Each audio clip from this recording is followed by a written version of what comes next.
Hello, everyone. My name is Alon Burstein. I am a visiting assistant professor in the Department of Political Science and an Israel Institute Fellow at the University of California, Irvine, and I am here to give you the updates on the last 24 hours on the Israel-Hamas war. So it is currently October 15th, 2023 in the United States, and the morning of October 16th, 2023 in the Middle East, and there are links to the summaries of the previous days and the first days of the attack in the first comment below, if anyone is interested. So starting as usual with some of the aftermath still from the initial attack. The IDF today stated that it has now communicated with 155 families of Israelis who are being held in the Gaza Strip.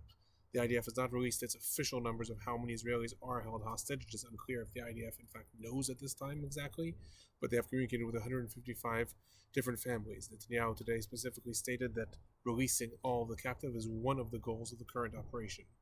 Now, more and more information is coming out about the initial attack that occurred on October 7th. Several things today came out that indicated that the attackers on Hamas's side actually planned for a much longer standoff in the Israeli territory.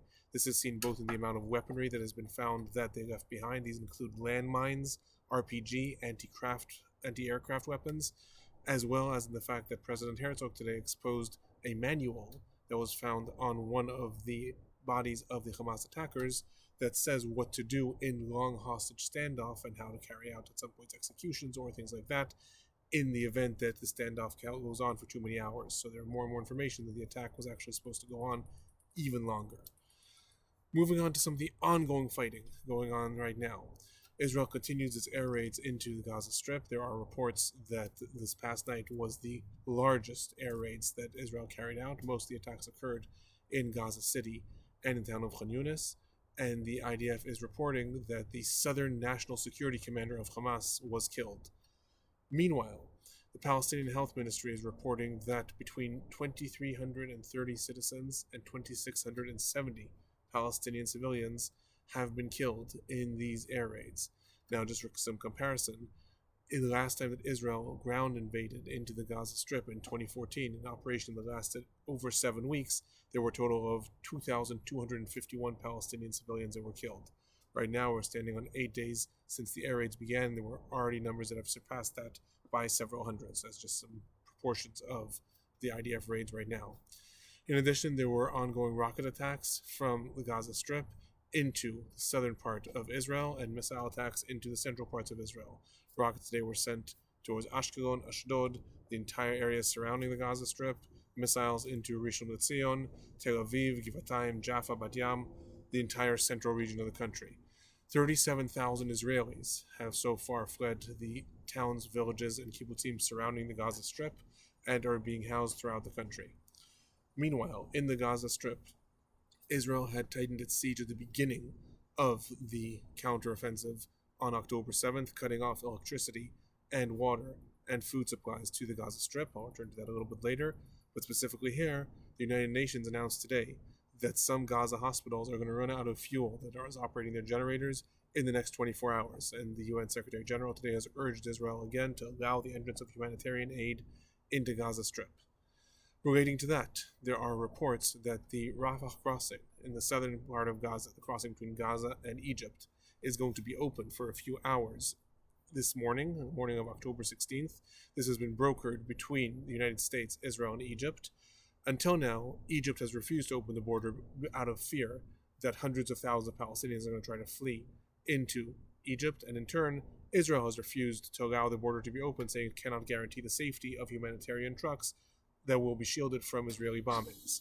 Right now, there is some agreement to open the border for a few hours to allow Palestinians with dual citizenship to leave, to cross over into Egypt, and to allow a safe corridor for some humanitarian aid to enter into the Gaza Strip.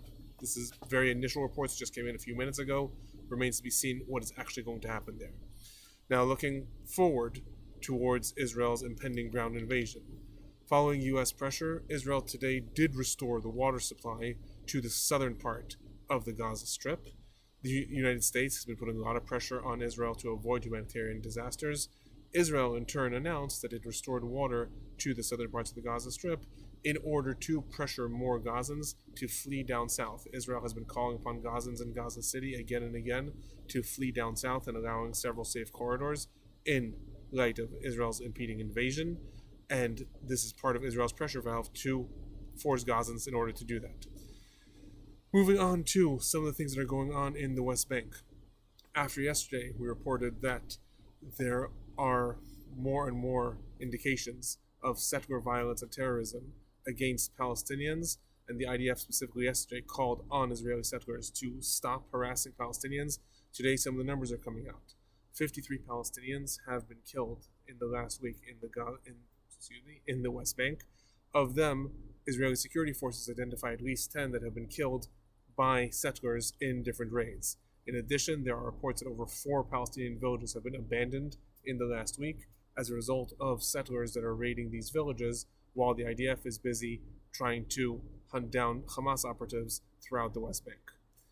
Moving on to the north of Israel, there's continuing low-level escalations, like I'm reporting every day, with Hezbollah carrying out more and more low-level fighting and rocket launching, so not actually throwing its weight into the war, but trying to harass Israel and trying to constantly play this game of chicken of where is escalation going to come from.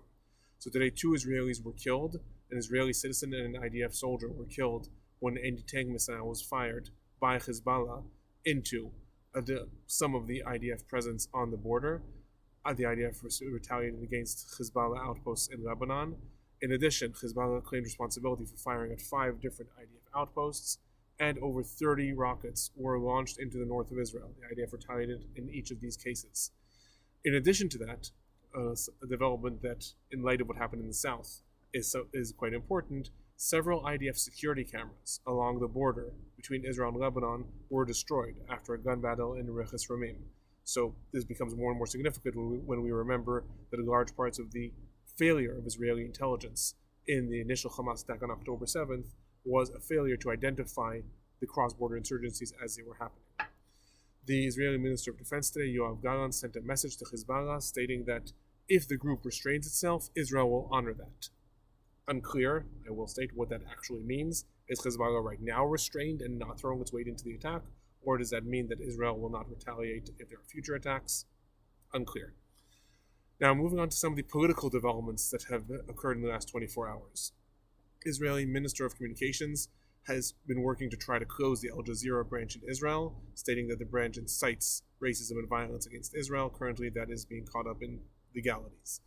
The Palestinian Authority President, Mahmoud Abbas, put out a message today while he was speaking to the Venezuela president, in which he condemned the Hamas attack and stated that the attack does not represent the Palestinian people. However, several hours later, that message was erased and altered, and removing the condemnation of the Hamas attack. Meanwhile, Egypt and Jordan have both expressed condemnations against Israel as a result of Israel's retaliation.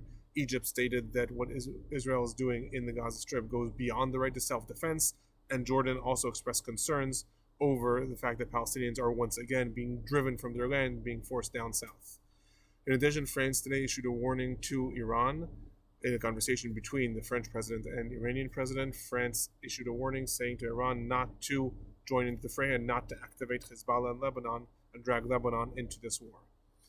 Now, meanwhile, on the U.S. front, the Senate Majority Leader today expressed support for, in the name of the entire Senate, for Israel, and Antony Blinken is due to return to Israel tomorrow, and his mission is essentially to pressure Israel to open humanitarian corridors into the Gaza Strip. So, like I said, right now there are initial reports that Israel may allow some humanitarian aid to come in through the Rafah crossing, but in general, Israel has closed off all entrances to the Gaza Strip, and the United States is threatening Israel, or pressuring Israel, is probably more accurate, suggesting that if Israel does not open up these humanitarian corridors, the United States will have harder and harder time defending Israel diplomatically.